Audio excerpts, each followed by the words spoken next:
तो dear students, आपके सामने यहाँ पर दो कॉलम दिए गए हैं, column number 1 and column number 2। तो कॉलम नंबर 1 में यहाँ पर कुछ सिंबॉलिज्म यानी कि प्रतीक के रूप में कुछ पॉइंट्स इस कविता में लिखे गए हैं, जिसमें नंबर 1 है हिमवंत, उसके बाद है गंगा, उसके बाद है उपनिषद, उसके बाद है गैलेंट वॉरियर एंड सेजेस, उसके बाद है ब्रह्म नॉलेज एंड बुद्धास धमा, उसके बाद है सनी गोल्डन लैंड। तो इसके जो मीनिंग है, जो इसका सजेशन है, कौन से मीनिंग के सजेस्ट करते हैं, वो सारी बातें आपको मिलेंगी कॉलम बी में। तो आपको कॉलम 1 से कॉलम 2 को मिलान करना है। तो सबसे पहले हम लेते हैं हिमवंत। तो जो इसका कनेक्शन है वो सीधा नंबर 5 से होगा, जिसके अंदर आप ये देखते हैं कि इसमें स्ट्रेंथ एंड परमानेंस के बारे में बताया गया है। इसके बाद है गंगा, जो कि यहाँ पे प्योरिटी एंड जनरसिटी के बारे में बात करते हैं। उसके बाद है उपनिषद, जो कि यहाँ पर नॉलेज एंड एनलाइटमेंट के बारे में बातें करते हैं। उसके बाद गैलेंट वॉरियर एंड सेजेस, जो कि यहाँ पर करेज एंड विजडम के बारे में बातें करते हैं। उसके बाद यहाँ पर ब्रह्म नॉलेज एंड बुद्धास धमा है, इसका जो कनेक्शन नंबर 2 से लिया जाएगा। उसके बाद हमारे पास बचा हुआ सनी गोल्डन लैंड, इसका जो कनेक्शन है वो सीधा रिचनेस एंड ग्लोरी के साथ किया जाएगा। तो ये सारे इसके मीनिंग है। अब हम देखते हैं इससे अगला क्वेश्चन और उसमें देखते हैं आपसे क्या पूछा गया है।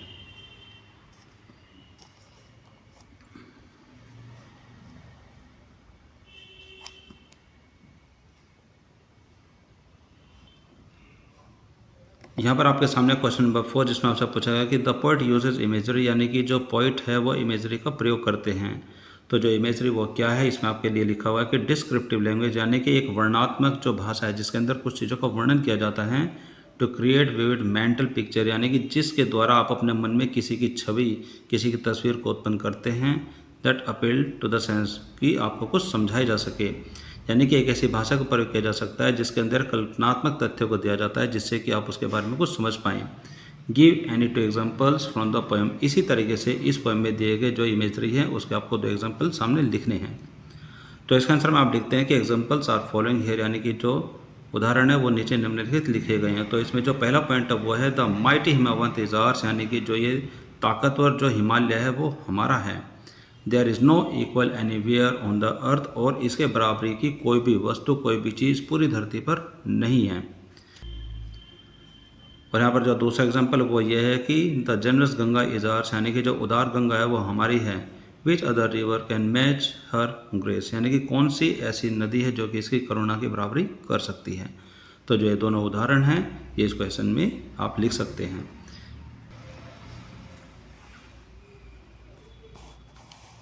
इसके बाद आपके सामने क्वेश्चन नंबर 7, जिसमें आपसे पूछा कि what is the impact of the usages of hyphens in the stanza first, यानी कि जो इस कविता का जो पहला स्टेंजा है उसमें जो हाइफन्स का जो प्रयोग किया गया है उनका प्रभाव क्या है। तो इसमें आपके सामने कुछ ऑप्शंस दिए गए हैं और इसमें आपको ये बताना है कि select the options that are true, इनमें से कौन कौन से ऐसे ऑप्शन है जो कि सही है। तो इसमें जो पहला पॉइंट है वो ये कहता है कि create deliberate pauses to reinforce the sense of admiration and pride, यानी कि जो प्रशंसा और गर्व की जो भावना है सुदृढ़ करने के लिए जानबूझकर विराम उत्पन्न करता है। यानी कि इसमें जो इस तरीके से जो भाषा का जो प्रयोग किया गया है उसमें आपको ये बताया गया कि प्रशंसा और गर्व की भाषा को जो दर्शाता है इस कविता में जो पहला स्टेंजा है। तो क्या ये बात सही है? तो आप इसके लिए लिखेंगे जी हाँ, यस, ये बात सही है। इसके बाद आपके सामने है कि इम्फेसाइज, यानी कि जोर देता है, यानी कि जो हमारा जो कवि है इस कविता में इस बात पर जोर देता है, emphasise the contrast between India's strength and the weakness, यानी कि जो कि भारत की जो ताकत है और जो उसकी कमजोर है उसके बीच में जो अंतर है वो इस बात पर जोर देता है। तो ऐसी तो कोई बात इस पूरी कविता में आपको देखने को नहीं मिलती है, तो ये आपके लिए है रॉन्ग, आप इसको रॉन्ग कर देंगे। आगे पॉइंट नंबर 3, जिसमें लिखा है कि लेंस द लिरिकल क्वालिटी, यानी कि जो इस कविता में जो लिरिकल क्वालिटी यानी कि जो सुर लय ताल की जो ये क्वालिटी तो जो गुण होता है, giving it a measured chant like rhyme, जो कि इसमें एक नपी तुली और चैंट यानी कि जिसके बारे में बार बार जो सुर लय ताल की जा सके इस चीज़ को दर्शाती है। तो क्या ये बात सही है? तो आप कहेंगे तो हाँ, ये बात बिल्कुल सही है कि हमारी जो पोएम है इसमें पूरा सुर लय और ताल शामिल है। इसके बाद आपके सामने है पॉइंट 4, जिसमें आपको बताया गया है कि सजेस्ट हेजिटेशन और uncertainty in the poets claim about India, यानी कि कवि के भारत के बारे में दिए गए जो दावे हैं उनके बारे में उनके अंदर झिझकता है और अनिश्चितता है, यानी कि जो हमारे जो कवि है इस बारे में झिझक रहे हैं और वो अस्पष्टता प्रकट कर रहे हैं, यानी कि कुछ भी चीज़ इसमें निश्चितता नहीं दर्शाती है। तो ये वाली बात भी बिल्कुल गलत है, क्योंकि हमारी इस पोएम में जो भी बातें बताई गई हमारे भारत के बारे में पूर्ण रूप से निश्चित है। इसके बाद है पॉइंट नंबर 5, जिसमें बताया गया है कि प्रेजेंट्स अ की एलिमेंट ऑफ इंडियाज़ ग्रेटनेस, यानी कि जो पहला स्टेंजा है इसमें जो हमारे कवि हैं वो एक मुख्य तत्व को प्रदर्शित करते हैं जो कि भारत की महानता को दर्शाता है। बिफोर द हाइफन्स, हाइफन से पहले, एंड और मेक्स अ स्ट्रॉन्ग असर्शन, और इस बात का बड़े रूप से दावा भी करते हैं अबाउट इट्स यूनिकनेस, यानी कि जो इसकी विशिष्टता है जो कि पूरी दुनिया में जो ऐसी जो चीज़ है उससे बिल्कुल ही अलग है, जो कि इसकी विशिष्टता है उसके बारे में भी ये दावा करते हैं। आफ्टर द हाइफन्स, उस हाइफन्स के बाद। तो ये बात बिल्कुल सही है, जो कि हमारे इस पोएम का जो स्टैंडर्ड नंबर 1 है उसमें हाइफन से पहले तो भारत की महानता के बारे में बातें की जाती है, उसके बाद जो हाइफन है उसके बाद इसकी विशिष्टता के बारे में दावे किए जाते हैं। तो जो ये सभी पॉइंट्स हैं कुछ सही हैं कुछ गलत है, तो आप इनका आंसर इस तरीके से देंगे। अब हम देखते हैं इससे अगला क्वेश्चन क्या है। इसके बाद आपके सामने क्वेश्चन नंबर 7, जिसमें आपके लिए बताया गया है कि the poet uses hyperbole in the poem, यानी कि जो आज की जो पोएम है भारत आवर लैंड, इस वाली पोएम में हाइपरबोल्स का भी प्रयोग बहुत तरीके से किया गया है। जो कि हमारे कवि हैं वो हाइपरबोल्स का भी प्रयोग करते हैं। हाइपरबोल्स होता क्या है? हाइपरबोल एक ऐसा फिगर ऑफ स्पीच है, यानी कि एक हमारी बातचीत करने का ऐसा तरीका है दैट जो involves extreme exaggeration to highlight a point और क्रिएट अ ड्रामेटिक इफेक्ट, जो कि बहुत बड़ा दावा करता है किसी ऐसी चीज़ को दर्शाने के लिए जो कि उस कविता में एक नाटकीय अंदाज लेकर के आता है, एक नाटकीय प्रभाव लेकर के आता है। It does not mean to be taken literally, लेकिन इसका मतलब ये नहीं है कि जैसा उसमें बताया गया कि वो सचमुच ही ऐसा हो, बट लेकिन is use to make something sound more impressive and intense. लेकिन जो उसका प्रयोग है वो इस तरीके से किया जाता है कि कुछ जो बातें उसमें बताई वो बहुत ही ज़्यादा प्रभावशाली हैं और उस पर दबाव दिया जाता है कि हाँ वो ऐसा ही है। तो जैसे कि आपके सामने ये एग्जांपल दिए गए, इसमें पॉइंट जो पहला उसमें बताया गया कि माई लगेज वेज टन, यानी जो मेरा सामान है वो 1 टन के जितना भारी है। तो इसमें पूछा गया कि does the luggage actually weigh ton, कि क्या सचमुच ही जो मेरा सामान है क्या वो सचमुच ही 1 टन का है? लेकिन नहीं। लेकिन यहाँ पर यह दर्शाया गया है कि जो व्यक्ति है वह कहता है कि उसका जो सामान है वो बहुत ही भारी हो, जैसे कि 1 टन के जितना है, लेकिन वो सचमुच 1 टन के जितना नहीं होता। इसके बाद आपके सामने पॉइंट नंबर 2, उसमें आपको बताया गया कि she is so happy that her smile was a mile wide, यानी कि वह इतनी ज़्यादा खुश थी कि उसकी जो स्माइल है वो मीलों लंबी स्माइल थी। तो इसके सामने आपके सामने क्वेश्चन भी है कि can a smile be miles wide, कि क्या कोई स्माइल सचमुच ही 1 मील लंबी हो सकती है? तो कुछ ऐसी ही बातें इस पोएम में प्रयोग की गई हैं। तो इसके बाद आप यहाँ पर लिखते हैं कि an example of hyperbole from the poem is, यानी कि हमारी इस पोएम में जो भी हाइपरबोल्स का प्रयोग किया गया है उसमें से एक उदाहरण आपके सामने है कि the mighty Himavant is ours, यानी कि जो ताकतवर जो हिमालय हैं, जो शक्तिशाली जो हिमालय वो हमारा है। There is no equal anywhere on the earth, और इसके बराबरी का पूरी धरती पर कुछ और नहीं है। तो क्या सचमुच ही ऐसा है? हो सकता है कि हिमावंत के जैसे और भी इतने बड़े बड़े पहाड़ हो हमारी पूरी धरती पर। तो इसी तरह से हाइपरबोल का इस्तेमाल हमारे इस पोएम में किया गया है। इसके बाद आपके सामने है क्वेश्चन नंबर 9, जिसमें आपको बताया गया कि the poem is an ode, यानी कि जो हमारी कविता वो एक प्रकार का गीति काव्य, यानी कि एक ऐसा कविता जिसको हम गाने के रूप में, एक गीत के रूप में गा सकते हैं। तो ये क्या चीज़ होती है? इसमें लिखा है कि an ode is a lyrical poem, यानी कि जो ओड यानी कि जो गीति काव्य है वो एक लिरिकल पोएम होता है जिसको हम गा सकते हैं। दैट एक्सप्रेसेस, जो कि प्रस्तुत करती हैं डीप एडमायरेशन, बहुत ही गहरी तारीफ, प्रेज, बहुत ही गहरी प्रशंसा, एंड रेवरेंस, बहुत ही बड़ी श्रद्धा और बहुत ही बड़ी भक्ति, फॉर ए पर्सन, किसी व्यक्ति के लिए, प्लेस, किसी स्थान के लिए, किसी ऑब्जेक्ट, किसी भी वस्तु के लिए, और आइडिया, किसी भी उपाय के लिए। इट इज़ ऑफन रिटन, यह आमतौर पर ऐसा ही लिखा जाता है in an elevated and formal style, जो कि कविता लिखने का एक एवेलेटेड एंड फॉर्मल स्टाइल होता है जो कि उस चीज़ को बढ़ा करके एकदम स्पष्ट रूप से आपके सामने लेकर के आता है। सेलिब्रेटिंग द सब्जेक्ट, यानी कि जो सब्जेक्ट यानी कि जिसके बारे में कविता लिखी जाती है उसके गुणों को सेलिब्रेट करते हुए, विद द एंथुसियाज्म, पूरे जोश के साथ, एंड इमोशंस, और बहुत बड़े भावना के साथ। And odds language is often grand and expressive, यानी कि जो ओड की जो भाषा होती है, यानी कि जो गीति काव्य की जो भाषा होती है वो बहुत ही बड़ी और एक्सप्रेसिव, यानी कि जो कि किसी भी चीज़ को एक्सप्रेस करने में एक्सपर्ट हो ऐसी भाषा का प्रयोग किया जाता है, यानी कि उसके एकदम सटीक तरीके से लिखा जाता है, जिसके अंदर इमोशंस भी होते हैं, जिसके अंदर इंथुजियाज्म भी होता है, और जो कि उसकी क्वालिटीज़ को सेलिब्रेट कर रहा होता है। एंड और it seeks to highlight the extraordinary qualities of the subject. और जिस सब्जेक्ट के बारे में, यानी कि जिस वस्तु, व्यक्ति या फिर किसी उपाय के बारे में जो कविता लिखी जाती है, यानी जिसके बारे में भी कविता लिखी जाती है, उसके जो असाधारण जो गुण होते हैं, उसके गुणों को ये हाईलाइट करने में हमारी मदद करती है। तो इसमें आपको करना क्या इसमें है कि now identify examples from the poem that correspond to it being an ode, यानी कि हमारी कविता जो ये ओड है, ऐसा कौन सा उदाहरण है जिससे आपको इस बात का पता चलता है। तो इसमें आपको लिखना है,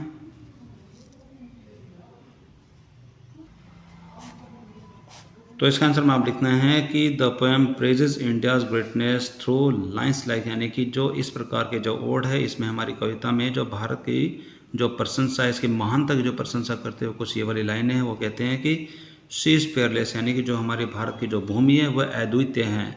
लेट्स प्रेज हर, आओ हम इसकी स्तुति करें, इसके गुणों का गुणगान करें। एंड और this Sunny golden land is hours, तो ये चमचमाती जो सुनहरे रंग की जो ज़मीन है, जो भूमि है, वो हमारी है। तो इस तरीके से जो ये ओड है हमारी इस कविता में, इसका प्रयोग किया गया है, जो कि इसकी महानता को, इसके गुणों को हमें गा करके सुनाती है। आगे इसके बाद आपके सामने क्वेश्चन नंबर 10, जिसमें आपको बताया गया कि the poet uses allusion in the poem, यानी कि जो हमारे कवि हैं अपनी इस कविता में अल्यूजन का भी प्रयोग करते हैं।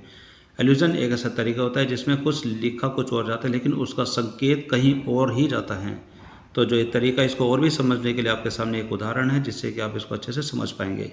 इसमें लिखा है कि he is a real Einstein, कि वह एक सचमुच का आइंस्टीन है इन द मैथमेटिक्स क्लास, यानी कि मैथ की क्लास में कोई स्टूडेंट के बारे में बताया गया कि वह एक सचमुच का आइंस्टीन है। अब इस बात का क्या मतलब हुआ, इसमें बताया गया कि दिस अल्यूड्स, यानी कि ये और संकेत करता है, यानी कि इस बात से ये संकेत पता चलता है तो अल्बर्ट आइंस्टीन, यानी कि वह इतना ज़्यादा इंटेलिजेंट है जैसे कोई अल्बर्ट आइंस्टीन की तरह इंटेलिजेंट हो। Meaning the student is very intelligent, यानी कि उस विद्यार्थी को एक अर्थ देते हुए कहते हैं कि वह बहुत ज़्यादा इंटेलिजेंट है, स्पेशली इन मैथमेटिक्स और साइंस, यानी कि खास तौर से, विशेष तौर पर वह मैथ्स में और विज्ञान में अल्बर्ट आइंस्टीन के जैसा समझदार और इंटेलिजेंट है।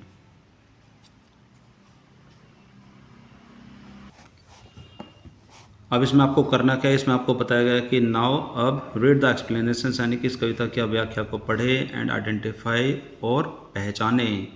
क्या पहचानना है, द मैचिंग अल्यूजन, यानी कि इस प्रकार के संकेतों का आपको पहचानना है फ्रॉम द पोएम, इस पोएम से, फॉर द फॉलोइंग, जो कि निम्नलिखित आपको बताया गया है। इसमें जो पहला पॉइंट है वो है कि an allusion to the ancient Indian scriptures, यानी कि इसमें एक प्रकार का जो संकेत है वह प्राचीन भारत के जो वेद पुराण हैं उनकी ओर दिया गया है। That from the philosophical core and symbolise deep wisdom and enlightenment, जो कि वहाँ पर जो मनोवैज्ञानिक जो केंद्र है, and symbolise deep wisdom and enlightenment, जो कि वहाँ पर बहुत ही गहरी शिक्षा और बहुत ही गहरे ज्ञान को प्रतीकात्मक करता है, यानी कि उसका प्रतीक बनाता है। आगे पॉइंट नंबर 2, जिसमें एक और संकेत के बारे में इस कविता में दर्शाया गया है, an allusion to the concept of spiritual knowledge, यानी कि जो हमारी आध्यात्मिक जो ज्ञान होता है उसके विचार को भी दर्शाते हुए इसमें एक संकेत दिया गया है, associated with the self realisation, जिसके अंदर, यानी कि आध्यात्मिक ज्ञान होता है जिसके अंदर हमारे खुद के बारे में जो हम रियलाइजेशन करते हैं, खुद के बारे में हम जानते हैं, एंड अल्टीमेट ट्रूथ, और जो हमारे जीवन का जो सत्य होता है उसके बारे में हम जानते हैं, उस आध्यात्मिक ज्ञान की ओर भी ये संकेत करता है। पॉइंट नंबर 3, इसके बाद है पॉइंट नंबर 3, जिसमें एक और संकेत के बारे में आपको पता चलता है। उसमें बताया गया कि an allusion to Gautam Buddha's teachings, यानी कि एक संकेत जो कि महात्मा बुद्ध की जो शिक्षा है उसकी ओर करता है। वो क्या है, विच इंक्लूड, जिसमें शामिल होते हैं compassion, Daya, Karuna, and non violence, यानी कि अहिंसा भी शामिल होती है, एंड और एनलाइटमेंट, और आत्मज्ञान भी उसमें शामिल होता है। This highlights India's role in shaping major religion and philosophical tradition, जिसकी वजह से ये संकेत किया जाता है जो कि भारत में शेपिंग मेजर रिलीजन्स, यानी कि जो हमारे जो धार्मिक और फिलोसॉफिकल और मनोवैज्ञानिक तरीके से जो परंपराएं बनाई गई है उसकी ओर भी संकेत किया जाता है। This highlights India's role in shaping major religious and philosophical tradition, जो कि हमारे देश में पुराने समय से जो कुछ परंपराएं जो चलती आ रही हैं, जो कि उसमें major religious and philosophical point मिलता है। इस ओर भी गौतम बुद्ध के दिए गए ज्ञान की ओर संकेत किया जाता है। तो इसके आंसर में आपको लिखना है जितने भी आपको जो तीनों संकेतों के बारे में यानी कि तीनों अलूजन के बारे में आपको बताया गया, तो जो पहला अलूजन है उसमें आपको उदाहरण लिखना है अपनी इस कविता से। वो यह है कि the sacred Upanishads are ours, यानी कि जो हमारे जो पवित्र जो ग्रंथ हैं वो सब हमारे हैं। और उसमें जो दूसरा आंसर है जो कि यहाँ पर स्पिरिचुअल नॉलेज से संबंधित जो आपके सामने एल्यूजन है उसमें आपको लिखना है कि ब्रह्म नॉलेज हैज़ टेकन रूट, यानी कि जो ब्रह्म ज्ञान है उस ज्ञान ने हमारी इस धरती पर ही अपनी जड़ें जमाई हैं, यानी कि हमारी धरती से वो आत्म ज्ञान यानी कि जो ब्रह्म ज्ञान है उसकी शुरुआत हुई है।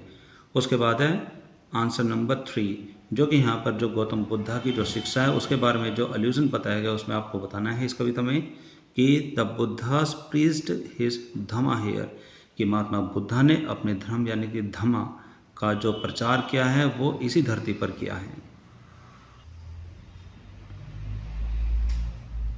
वेल डियर स्टूडेंट्स, इसके बाद आपके सामने है क्रिटिकल रिफ्लेक्शन जिसमें आपके सामने कुछ क्वेश्चंस और भी हैं, जिसमें पहला क्वेश्चन यह है कि read the extract given below, यानी कि आपके सामने एक उदाहरण दिया गया है जो कि निम्नलिखित है, इसको आपको पढ़ना है and answer the questions that follow, और उससे संबंधित जो क्वेश्चंस हैं उससे भी नीचे आपको कुछ क्वेश्चंस लिखे हुए मिलेंगे, आपको उनके क्वेश्चंस का जवाब देना है।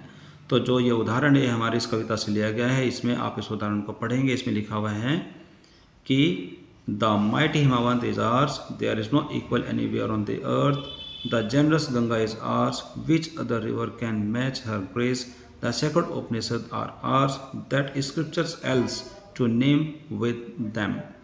तो इससे संबंधित कुछ क्वेश्चन आपके सामने लिखे हुए हैं, तो क्वेश्चंस को हम देखते हैं कि इसमें आपको पूछा क्या गया है। तो इसके बाद आपके सामने इस उदाहरण से संबंधित कुछ क्वेश्चंस है। जो पहला क्वेश्चन वो है कि इसमें आपको करना क्या है, इसमें है कि कंप्लीट द सेंटेंस, आपको एक वाक्य पूरा करना है। इसमें लिखा है कि the word mighty refers to the dash of the Himavant, यानी कि इसमें जो हिमावंत के बारे में जो बातें की गई है कि the mighty Himavant is hours, तो इसका मीनिंग क्या है, इस मीनिंग को दर्शाते हुए आपके सामने एक सेंटेंस है जिसमें आपको एक खाली स्थान भरना है, रिक्त स्थान भरना है। तो आप इसको बड़े ध्यान से पढ़ेंगे। इसमें है कि द वर्ड माइटी रेफर्स, यानी कि जो माइटी जो वर्ड है वह रेफर करता है, यानी कि जो माइटी है उसका जो मीनिंग है वो एक स्ट्रेंथ यानी कि ताकत को यानी कि शक्ति को प्रदर्शित करता है, ऑफ द हिमावंत यानी कि हिमालय की शक्ति को प्रदर्शित करते हुए इस माइटी शब्द का यहाँ पर प्रयोग किया गया है, जिसका मतलब होता है स्ट्रेंथ। इसके बाद है पॉइंट सेकंड, जिसमें आपको करना क्या है, इसमें देखें कि चूज द करेक्ट ऑप्शन, कि आपको उसमें एक सही विकल्प को चुनना है to complete the sentence given below. नीचे आपके सामने एक सेंटेंस दिया गया है जो कि यहाँ पर आपको पूरा करना है। इसमें लिखा हुआ है कि the question mark at end of the 4th and 6th line of the extract is use to, यानी कि अगर आप इस उदाहरण को बड़े ध्यान से पढ़ेंगे तो इसमें लिखा हुआ है कि 4th and 6th जो लाइन है, यानी कि जो हमारी जो 4th ये वाली लाइन और जो 6th ये वाली लाइन, इसमें आपको जो एक क्वेश्चन मार्क दिया गया है, इससे आपका क्या मतलब होता है। यानी कि जैसे कि आप इसमें पढ़ते हैं कि विच other river can match her grace, यानी कि गंगा की क्वालिटीज़ यानी कि गंगा की उदारता से संबंधित कौन सी ऐसी नदी जो कि उसकी बराबरी कर सकती है। दूसरा है कि what scriptures else to name with them, यानी कि कौन से ऐसे वेद पुराण हैं जो कि हमारे अपने उपनिषद वेद पुराण के साथ जोड़े जा सकते हैं। तो ये दो क्वेश्चन आपके सामने, तो इसका मीनिंग क्या है इसको दर्शाते हुए आपके सामने एक सेंटेंस जो कि आपको पूरा करना है।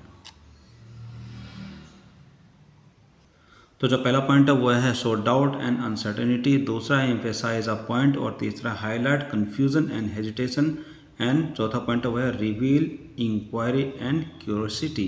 तो इसमें जो बेस्ट इसमें यानी कि जो सटीक ऑप्शन है वो ये है एम्फेसाइज, यानी कि वह इस बात पर जोर देता है जो एक क्वेश्चन है, यानी कि कौन सा ऐसा वेद पुराण है पूरी दुनिया में या फिर कौन सी ऐसी नदी है जो कि इस चीज़ पर यानी कि जो गंगा की जो क्वालिटी है उसको मैच कर सके। इसके बाद क्वेश्चन नंबर 3 जिसमें आपसे पूछा गया है कि the poet uses the word generous, यानी कि जो हमारे कवि हैं वो जेनरस शब्द का प्रयोग करते हैं, जेनरस यानी कि उदार, टू डिस्क्राइब द गंगा, यानी कि गंगा के बारे में वर्णन देते हुए जेनरस शब्द का प्रयोग करते हैं, लेकिन क्यों। तो इसका आंसर में आप लिखते हैं कि the Ganga is called generous river, यानी कि जो गंगा है ये एक करुणामयी और उदार नदी कहलाई जाती है, बिकॉज क्योंकि इट प्रोवाइड्स वाटर, क्योंकि ये हमें जल देती है, सपोर्ट्स लाइफ हमारे जीवन को संभालती है, हमारे जीवन को सहारा देती है, nourishes the land and people selflessly, और ये लोगों को और यहाँ की ज़मीन को बिना किसी स्वार्थ के पालती पोसती है। इसी वजह से इस गंगा को कहा जाता है जेनरस रिवर, यानी कि उदार और करुणामयी नदी। इसके बाद आपके सामने क्वेश्चन नंबर 4, जिसमें आपसे पूछा गया कि why has the movement of the river been described as graceful, यानी जो इस नदी का जो बहाव है उसको ग्रेसफुल क्यों बताया गया है। तो इसका आंसर में आप बताएंगे। तो इसका आंसर में आप लिखते हैं कि the reverse flow is smooth, यानी कि जो इस नदी का जो बहाव है वो पूरा स्मूथ, यानी कि गंगा नदी का जो बहाव है वो पूरी तरीके से स्मूथ है, उसमें कोई रोका टोकी नहीं है, काम है, पूर्ण रूप से शांत है, ब्यूटीफुल और बहुत ही सुंदर है। Which makes it appear graceful, जो कि इसकी अपीयरेंस को शोभायमान बना देता है। इसके बाद आपके सामने क्वेश्चन नंबर 5, जिसमें आपको एक फिल इन द ब्लैंक और करना है, यानी कि एक रिक्त स्थान को भरना है, खाली स्थान को भरना है। इसमें बताया गया है कि fill in the blank with the correct option, यानी कि सही विकल्प के साथ इस ब्लैंक को आप भरेंगे from the word given on the bracket, यानी कि ब्रैकेट में कुछ वर्ड यानी कि 2 शब्द आपके सामने दिए गए हैं, अनमेस्ड और अबंडेंट, इनमें से एक शब्द को चुन के आपको यहाँ पर भरना है। तो सेंटेंस ये है कि the poet is implying that the Upanishads are dash in their wisdom and spiritual depth. तो इसमें है अनमेस्ड, यानी कि जो हमारे जो उपनिषद है वो अनमेस्ड, यानी कि उसकी तुलना किसी से नहीं की जा सकती। तो यहाँ पर आपको पूरा सेंटेंस इस तरह से लिखना है कि the poet is implying that the Upanishads are unmatched in their wisdom and spiritual depth. इसके बाद आपके सामने क्रिटिकल रिफ्लेक्शन का पार्ट 2, यानी कि उसका भाग 2, जिसमें आपको कुछ क्वेश्चंस के जवाब देने हैं। आंसर द फॉलोइंग क्वेश्चन, जिसमें जो पहला क्वेश्चन है वो ये है कि